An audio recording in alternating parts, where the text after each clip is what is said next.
sungton tung sem na bol nate ang ompin. Ama hoy nate ang musang ito pamin pading yang. Amen. Hallelujah. Ilung sim khen pe ihan na khen pe to. Ama min pad khom ding yang. Amen. Hallelujah. Amen. Kumpi pala to pasyan min pad na nei khom zia ni.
Elsa, don't get like it, cepat langsung. Hey, nakal hoy, nakal kiss, nakal hoy, nakal kiss. Yesus sungan, nakal hoy, nakal hoy, nakal hoy, nakal kiss, nakal hoy, nakal kiss. Yesus sungan, nakal hoy.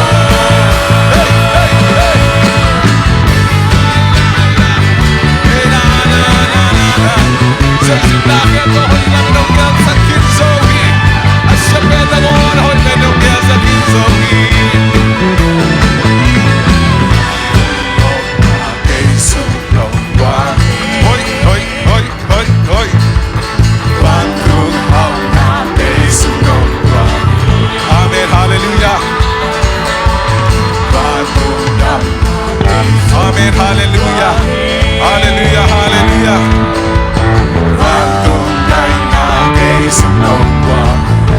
Patunog na naglagay sa mga buhangin sa wing.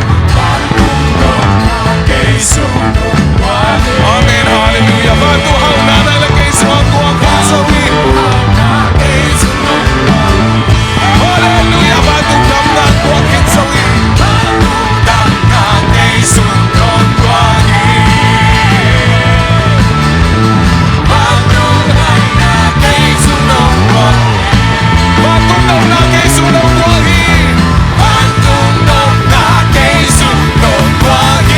Hey, hey, hey.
Esaraba, Esaraba, Esaraba, Esaraba, Esaraba, Esaraba, Esaraba, Esaraba.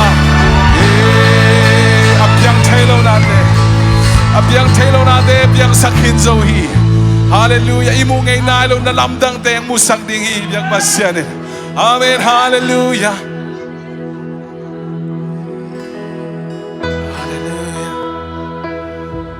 Nakepunga kong zuano ito pa. Nakepunga kiniyam kiyan nato kong zuano.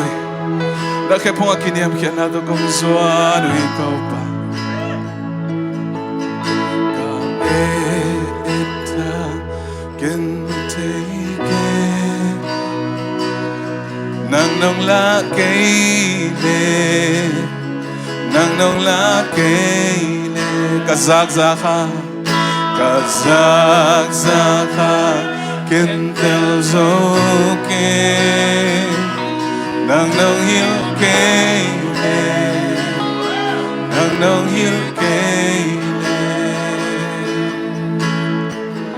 Nasya na tong nangay natin kayong hiling kinuam saing kinuam saing kapay ng lampihong lagi kalsuan simin kung dito ka kahintay na among napi among napi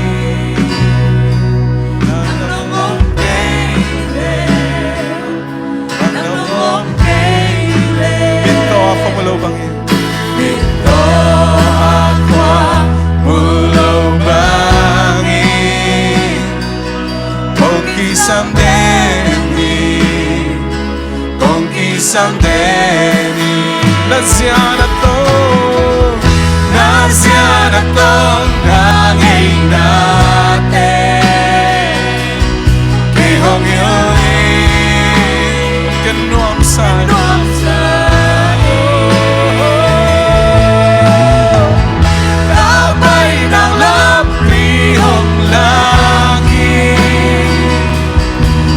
Suat simin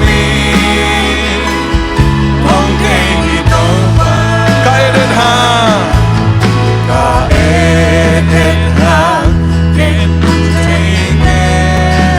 Nang nong lakile Kasyang to nang manong lakin Kakamit ng sakit Amen Kazakzaka Kentel zoke Nang hilkele Kasyang to nang manong hilin Kasyang to nang manong hilin Nasya na tong nangay natin Kayong hilin Kinuam sa'yo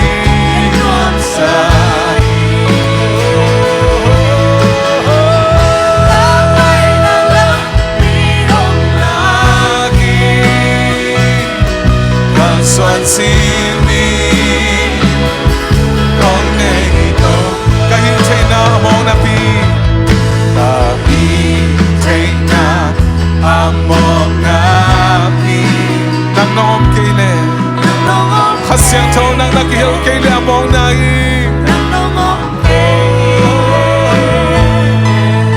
Ito ako mulubangin Kung kisam dani Kung kisam dani Kasyang to Kung kisam dani Namong hiling Nasya na tong hiling Nasya na tong nangay natin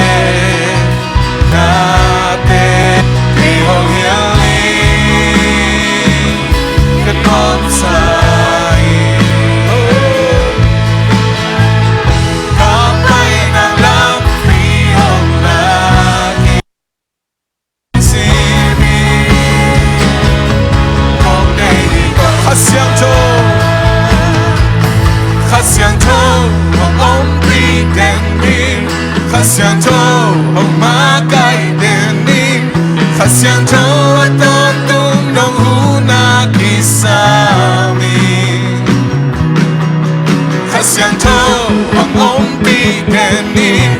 Kasiyanto ang magkaintindig Kasiyanto at tuntog ng una kisami Kasiyanto ang optitenig Kasiyanto ang magkaintindig Kasiyanto at tuntog ng una Kasiyanto Kasiyanto ang optitenig Kasiyanto ang magkaintindig Kasiyanto at tuntog ng una kisami Nasya na to nanging natin Iyong hiling kanwansay Kapay ng lampihong langit Kalswan sining Ang nahitaw pa Nasya na tong ang hiling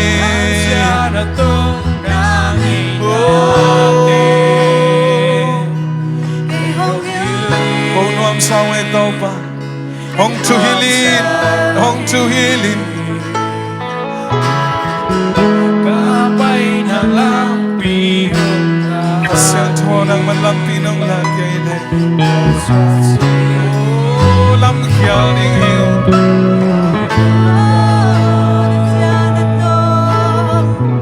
Nasya na tong nanging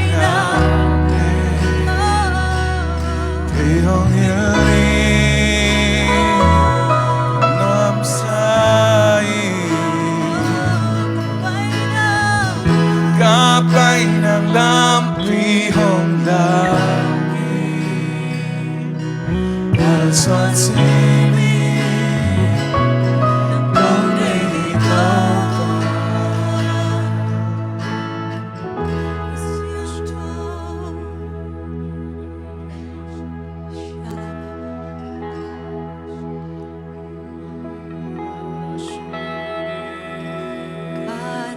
Sakpenhun kaut benamun nakepunga nung holimpina te pidingom ke mundang aom ke nung piang lung no akitsing nong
Mundangan itul ka omsang Mundangan itul ka omsang Nang makebunga mininga Chukang etipan pasoi Nang to ni kadomon Mundangan itul ka omsang Mundangan itul ka omsang Minisam sulai siang kau kasiman pasoi Nang to ni kadomon duang so Mundanga banglong tengko ka boysa Mundanga nito ka omsa Nang mato na ikat ka kihuhaw bang pasolaw ba Orang ka syara baba Mundanga nito ka omsa Mundanga nito ka omsa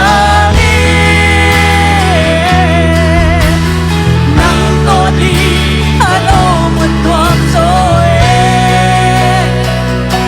Tau pa nang to si ko ni nang to ki kho ni Sadyang nang to holy me na aku Pinsa nuami Tau pa nang to kinay sem sem Nung inakatel so sem sem Nang to holy me Kakato ng kumbya Nang to umanuampe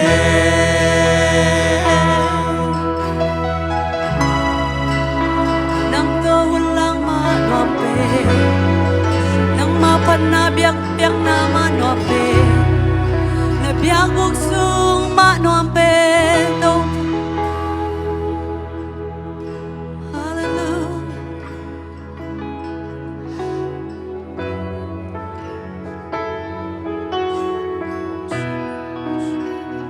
Nung damong to pa Nang matuhunlak to pa Aman pat nalam to pa Natateng tel sang na malungdam kong kohi Munda nga nito Kaumsangan na to pa Nang makepo nga minit nga Bek-bek nang tohun kalakong man paso na chihi Tuwa minit nga sunga kanuntang na Bum ng anoong light chay Pasyan ng manahiya Amen, amen. Lay tunga awam pan tunga om na kembel te to pa nang makusung hiya nang manay sa zong hiya pao nang machunay nahi Hisa taka avang lian pasian nang makong biyak hang manilung damo Amen. Pat na pa toy na avang lian nate aton tungin pa nangahi Amen. Kanay lai huntew zong nang makusung om hi Zay shumin suang ina pat na pa toy na kembel nang makong pikigoy to papasiano Amen, amen, amen. Hallelujah, hallelujah. Oh, no me teu pa far. Amen.